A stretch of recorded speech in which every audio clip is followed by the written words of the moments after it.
Welcome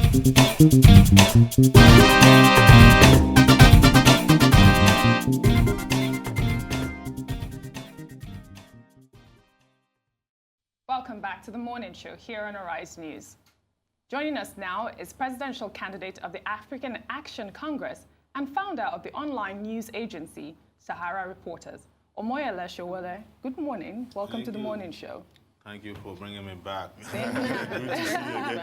This is about your third time on this program. That's Yes, Yeah, yes, we just had you a few months ago, and you had your running mate with you. No, it was his campaign manager. Your campaign manager. Yes, Okay, yes, that's right. All right. So, but since then, you have not. I don't know if you've released your manifesto so far. We have. Yes. Okay. So, can you tell us? We have a manifesto, and our manifesto is defined as Spicer Heat, which is the 10 programs that we're bringing to Nigeria, starting from next year.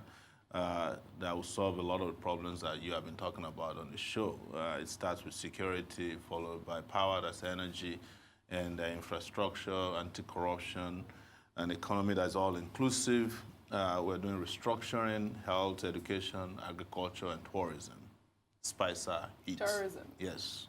Okay. Are you focusing on them on that order? And no, not in any particular order, but you know, we are trying to be creative about it so that people can understand it at all levels. That's why, you know, we call it Spicer and then Heat, so that people can understand that we are heating up the system as to dissolve a lot of our problems. When you look at these issues, they are not any different from what other candidates are pushing out. But you have repeatedly, you condemned the policy document of the All Progressives Congress, you condemned that of the PDP, but you're bringing up the same issues. No, that's not true. So what's for example, in the area of power, we're the first to discuss using renewable energy as a means of providing supply of electricity 24/7 in Nigeria. And we said our programs are specific. As you know, the APC and the PDP, there's been an allegation that they even copied their manifesto from other people. We are the first to talk about a minimum wage that is specific, you know, that is bringing about a minimum wage that is legitimately a living wage in our view. And you saw that 3 days ago, South Africa stole that idea from us. Let's just hope they did in their own interest. And they increased their own minimum wage 30% across board. This is not just for federal workers in South Africa now, but everyone in South Africa who is in labor in the workforce is entitled to be paid an equivalent of 126,800 naira. That's equivalent Nigerian naira. And that's become the law in South Africa. You cannot break that law. If you do it, it's a crime. But in Nigeria, we're still struggling to pay 30,000 naira per month. So what it does to us is that a professor that is earning 450,000 naira per month, it's going to take 2 years before they can earn the minimum, the minimum wage of our senators, which is 13.7 million naira per month. Well, I know it's fashionable to say South Africa has done this, Nigeria has not done the same thing, but fixing the minimum wage, is it not something you do relative to your national revenue profile? It is. Revenue to your own circumstances. South Africa is Africa's most industrialized economy. Will it be correct to just say, for emotional reasons, that Nigeria should? I actually appreciate that you said that, but all of us in the media, you know, maybe excluding myself, celebrated when we said Nigerian economy is bigger than that of South Africa, some 3 years ago. That was when they recalibrated and rebased the Nigerian economy. We celebrated it everywhere. We are now bigger than South Africa. So when it is time to say we are bigger than South Africa as an economy, we celebrate it. When we say, do the responsibility of your size, we start saying that South Africa is bigger than us. No, it's not true. Our economy is $500 billion economy, GDP, right? Minimum wage that we are proposing is just $1.5 billion of that amount. That's what we intend to pay to workers. You know, but here is what we keep making as an argument. Let's stop deceiving ourselves. You cannot propel the Nigerian economy to the greatest height, not the next level, if you pay peanuts to your workers. You know, it makes them susceptible to corruption. It makes, you know, it kills their morale. And, you know, if you are in Osun State or your state, for example, you're sending your daughter or your son to school to a university there, that is the Ladoke Akintola University of Technology, and you're asked to pay $250,000 as school fees. Where do you get the money from? So how come we don't talk about that? You know, the consequence of sending children to school, obtaining health, you know, and living a life that is at least comfortable. That is what minimum wage, that's why we are not talking about minimum wage, but a living wage for Nigeria. But let's even go beyond that and look at what our political office holders are receiving as, you know, emolument, salary, allowances, unconscionable. So when it's time to talk about workers, we start applying economic, emotional arguments. We start saying South Africa is bigger than us.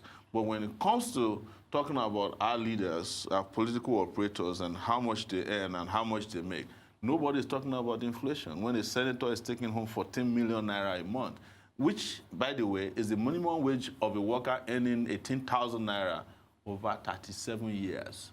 So if you work for 38 years, I mean, between the day you start work at 18,000 naira and you retire, you are not going to receive enough money as a salary of, I mean, as the allowance of a senator who is taking home 14 million naira per month. That is per month.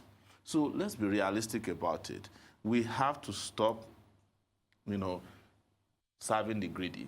It's time to start, you know, applying our resources to renewable energy. Yes. We had two gentlemen here yesterday Yes. who came onto the program to talk about renewable energy. Yes. And one of the things we observed, whether you are doing solar energy or you are doing wind energy or you are even using hydro, Yes. that there is the issue of cost. Yes. There are many uncertainties, Yes. whereas there is potential.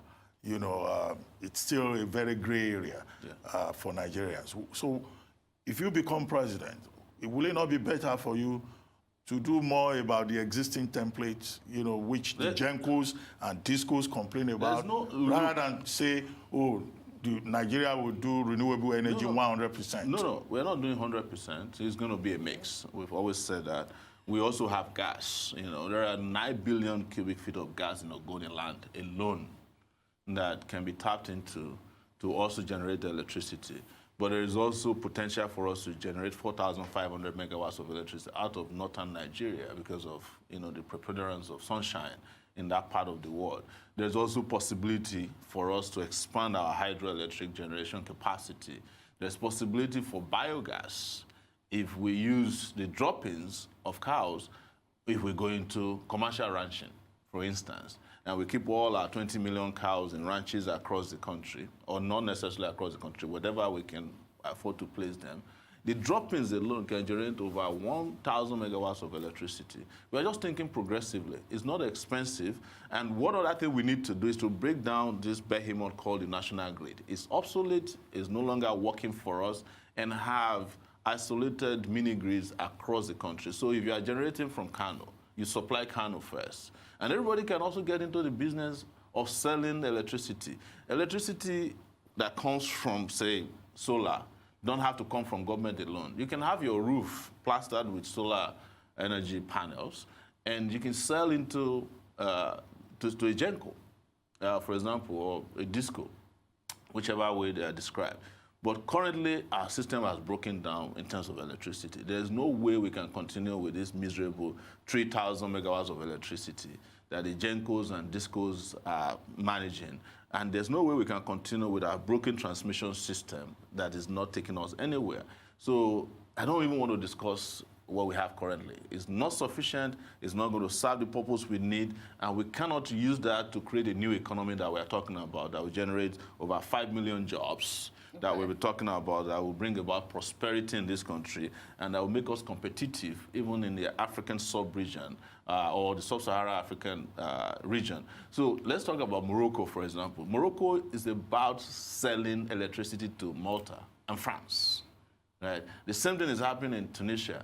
Egypt just increased the electricity generation to 17,000. Over 2.5 years, 17,000 megawatts. So what is wrong with us here is because we don't have leaders who understand how these things work.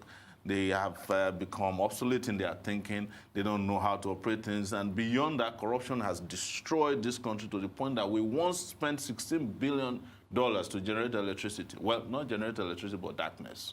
That is what happened with the PDP in the last 16 years. So I'm not discussing that. We're discussing things that are possible in the future, and that's why we're here. Okay, so What kind of security architecture do you have in mind?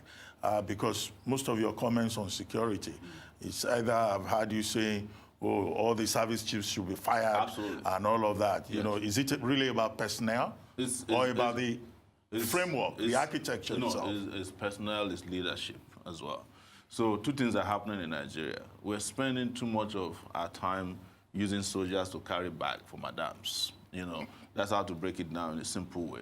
We need our police. Soldiers? Yes, soldiers are doing... Carrying bags? Yeah, they're carrying bags. No, I haven't seen that. I don't Well, think I've seen that either. You should read Sahara Reporters more. I'm not promoting it. But we have photographs of soldiers, policemen carrying bags for... Yeah, I know about policemen. Yeah, soldiers are doing it too. Soldiers are doing jobs that they are not supposed to do. They are supposed to focus and concentrate on protecting the territorial integrity of Nigeria. While we strengthen our police to do internal security, we now even have the civil defense force carrying arms, so there should be enough so that our soldiers can concentrate fully on fighting the terrorists. The reason I said I'm going to fire Army generals is that, you know, Boko Haram has become an industrial complex. People are making money off of it. How so? Oh, yes. You know, I covered Boko Haram for since it started. And I knew that if they wanted to end Boko Haram, it would have ended by now. There was even a BBC report, which is not from a Nigerian newspaper, that said Shekau, who was leader of one of the factions, was almost getting killed. And they got a call from Abuja to stand down. The special unit that was fighting on Boko Haram at that time. In terms of personnel, the Nigerian army don't have enough commanders. There are only 5,000 commanders commanding over 300,000 soldiers, because the senior army officers in the country don't want the promotion to happen to people below them. So to keep themselves in their permanent positions where they make a lot of money and make deals, they keep just a few officers, and as a result, people are exposed to danger. They're getting killed. I think I was on a show about a month ago where I said that our soldiers are just being led to slaughter. And some, you know, the moment I got out of the show, the APC people on Twitter started condemning what I said. Then a few weeks later, look at what happened to our soldiers. You know, these guys have been exposed. There's nowhere in the world where you are fighting the kind of insurgency we're fighting, and you put people in open vans inside deserts to be roaming around. It's like leading people to their slaughter. In other countries, in saner climes, what do? You put them in armored personnel carriers. What happened to them? The soldiers themselves are making, you know, videos saying that they are using T-72 tanks that were bought in 1983. Are we living in the past? Listen, what I'll say that's most important, though, is that apart from just recalibrating and reordering the leadership of the military, we have to fire the commander-in-chief of the armed forces, the one that is there now, President but Buhari. tell us how, in specific terms, people are making money out of Boko Haram. Oh, I mean, you just made a statement. You yes, have to actually clarify it. Thank you very much. So, you know, I used to be an investigative reporter before I came to this, and I did most of the investigative reports that led to the arrest of several military officers, the Navy, the Air Force, when Buhari came into office. And then they set up their own investigation in the government. And the moment that investigation was going in the direction of some of their serving political office holders or army generals, they shut it down. I mentioned at that time that Dambazo was indicted, but they didn't allow the indictment to take place because he was a member of the party. Even the current chief of army staff, we had reports showing that he had homes in Dubai that he bought when he was part of the procurement of military hardware. This evidence was presented. They were making payments to the bank for the homes in Dubai. An army colonel was being sent to the bank to pay regularly to First Group, which was later quietly shut down. That's the prop. Usually, if you go to Abuja hotels, the big hotel, you find a group called First Group. They stand around in the lobby asking you to buy houses in Dubai. Sometimes it's not full properties, it's to buy a fraction of properties in Dubai. They eventually shut them down quietly so that they cover up all of this. They continued with that. These are not something that happened in the past. These are things that continued into this current government. Sure, about a week ago. I wanted to say finally, also, not finally, but one of it is how they do deals with some of the girls that were rescued. You need to know the amount of money that were involved in the deals. Well, it was about 5 million euros at the time for a set. As a matter of fact, we heard at that time, part of our investigation, that Boko Haram wanted to release all the girls at once, but they told them to hold on because this is business for us. Let's be doing it gradually. When they went and took girls from Dapchi, they got a lot of money too. So it got to a point that you're wondering, why is it that they just don't allow Boko Haram to have an embassy in Abuja so that we know that they are legitimately a government controlling part of our territory? Okay, let's talk a bit about your campaign. Yes. About a week ago, you started this 100-city tour. Yes. I don't know whether you can cover 100 cities within the short time you have left before the election. But you went to Daura, Yes. the home of the President Buhari. Yeah. What did you see there? How was the reception? It was amazing. Because I heard some of them were calling you Sebobo. Okay. Yes. Sebobo. So when we were actually on our way to Katsina, which is the capital of Katsina State, his home state, and we got to Daura, and it was night. So we were hoping that we can just pass through the place, only to find out that people were waiting for us, you know. And we followed them, and we were shocked. First, we were shocked that the place was dark, no electricity in Buhari's hometown. And then... Well, why should there be electricity there when there's no electricity in other parts of Nigeria? Well, we found that to be surprising because we had thought that as president of Nigeria, at least, you know, as they say, charity begins at home, you know. If they are showcasing that they have achieved a few things, including improvement in electricity, you would like to see it in the home of the president. He doesn't live in a jungle. But let's move on.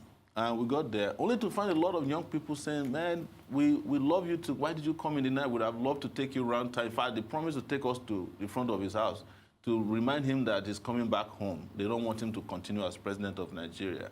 And then we went around, and it turns out that the people of Daura are complaining about Buhari as much as the people of Abonema in Port Harcourt or elsewhere that you can go in Nigeria.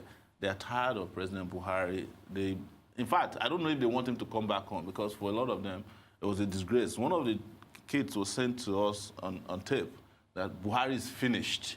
Buhari is finished. That was in his hometown. We were surprised at the reception because typically we thought maybe there could be some hostility and it was night.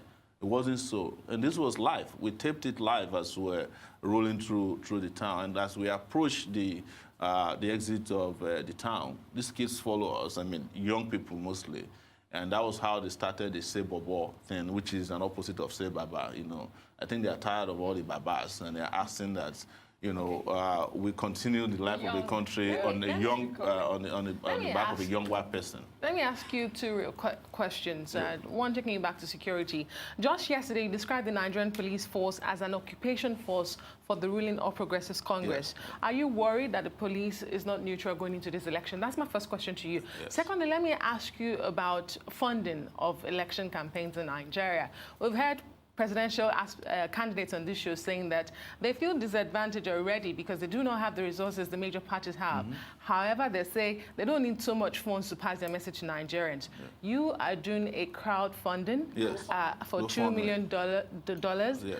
What happens if you don't reach that mark? Would you resort to those you so much reprove as godfathers? Yeah. So the first question about the police, I was quite appalled at what the police did yesterday. To Deji Adeyanju, who was protesting against police seeming lack of neutrality in the election.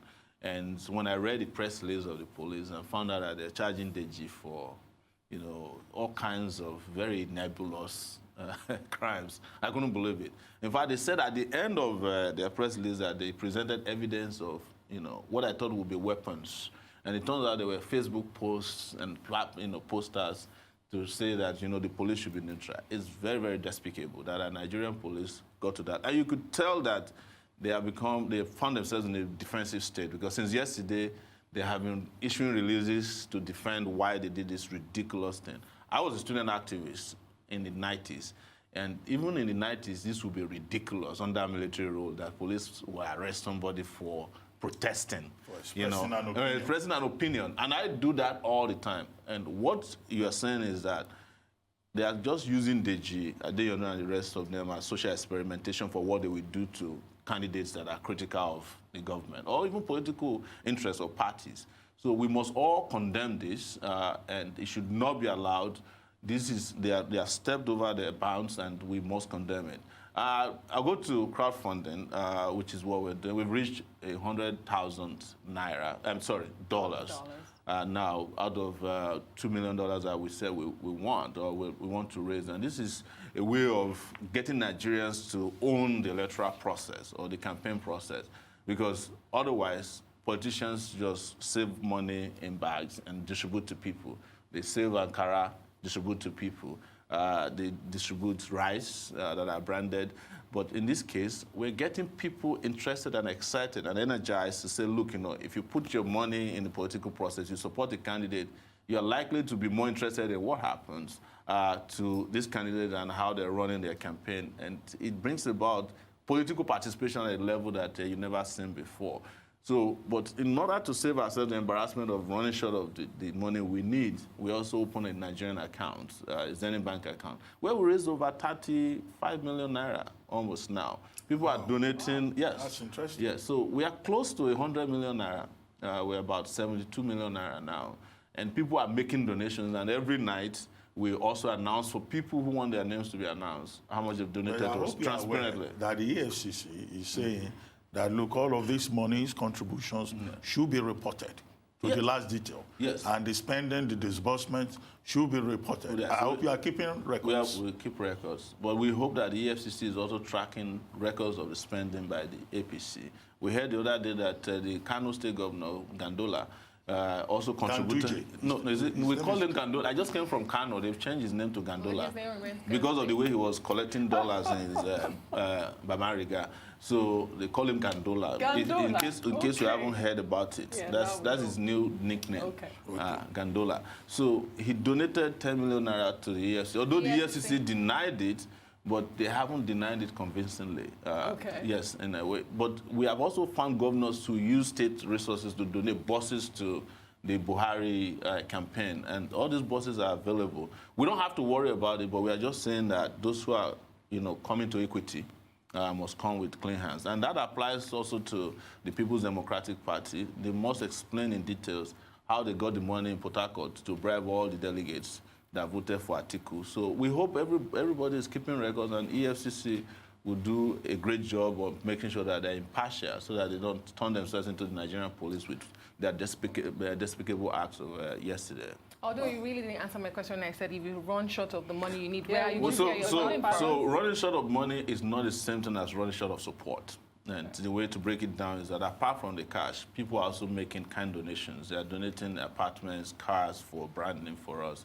People are taking over. We have a process where individuals can also support ward chairmen, campaigners, and people who are canvassers directly without getting through us. We had someone, for example, who donated over 15 megaphones to us from New York. We just brought them yesterday. And these are ways through which you can support. But we hope that more Nigerians will come out, because we need about 400 million naira more. And you have about 100 million now? No, at this point, 73 million naira has been raised creatively. And this has been done transparently as well. So EFCC can also go to our Facebook, our GoFundMe account page. And also contribute. They can. Perhaps we don't need EFCC's contribution at this point, since they themselves are taking contribution. Yes. Well, carry that as well. If EFCC contributes to my campaign, I'll be entitled to it. Since they started, I think Sahara reporters have supported the EFCC the most. So, but we won't take it as an institution. If they are members, their respective officers or cadres want to contribute, they are free to do so from their salary. I'm sure they are listening to you. Yeah, I'm sure. And they're not far from here. Anyway, thank you very much. What's that your new name? Sowore.